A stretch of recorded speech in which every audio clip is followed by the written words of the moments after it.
আসসালামু আলাইকুম বন্ধুরা। একটা জিনিস আপনি জানলে খুব অবাক হয়ে যাবেন।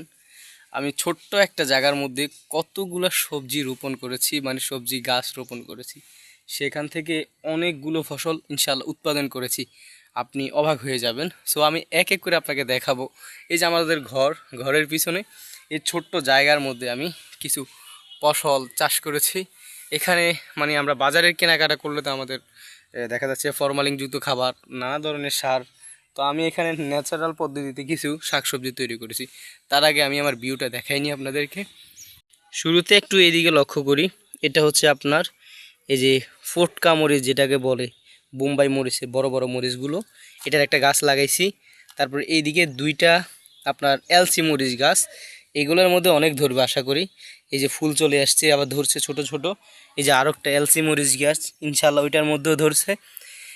তার পাশে আমরা কিছু ঢেঁড়স রোপণ করছি। মানে একটা জায়গায় কতগুলো জিনিস তৈরি হয়েছে আমি আপনাকে দেখাই।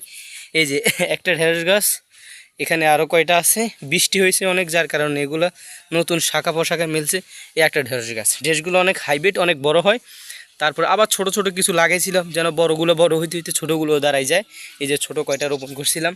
তো এই দিকে যে শাক, আমরা এক ক্ষেতে কতগুলো চাষ করছি আপনি অবাক হয়ে যাবেন।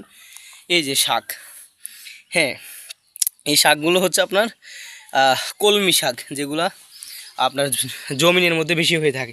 তো এইদিকে যদি আমরা লক্ষ্য করি,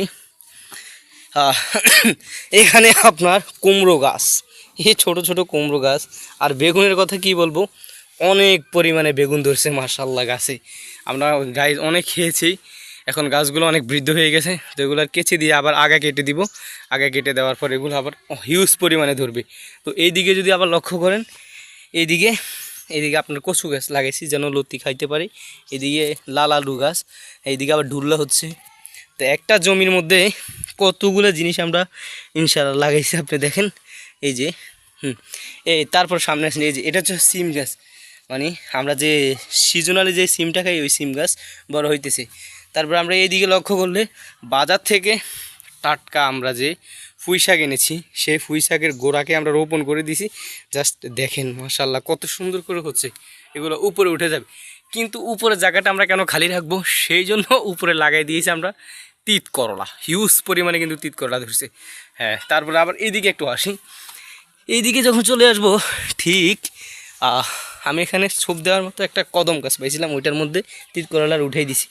এইদিকে আসেন গাইস, এইদিকে হচ্ছে শসা গাছ। হ্যাঁ, শসা গাছ। এই যে শসা গাছের পরে এই যে লাইয়া সিম আমরা যেটাকে বলি, হ্যাঁ সিম গাছ এখানে হইতেছে।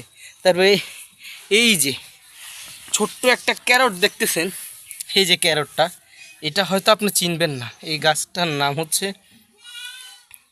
আঁকড়ি গাছ।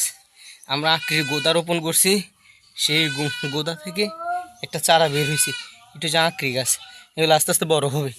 তো এইদিকে যদি আবার লক্ষ্য করি, ওই ছোট ছোট কলমি গাছ রোপণ করছিলাম, কিছু কলমি গাছ সেগুলোও আছে। তাহলে বুঝতে পারেন ছোট একটা জায়গার মধ্যে কতগুলো আমরা সবজি রোপণ করছি।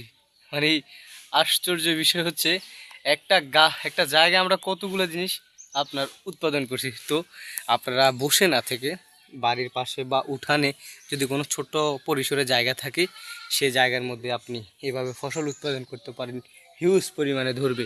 এই যে তিত করলা অনেকগুলো ধরছে, হ্যাঁ অনেক খেয়েছি আলহামদুলিল্লাহ। তো গাইজ, আপনারা ফসল উৎপাদন করে, এই যে বেগুন কত খাবেন ভাই, ধরবে আর ধরবে, এই ধরবে বেগুন মাটিতে পর্যন্ত লেগে যায় ধরতে ধরতে।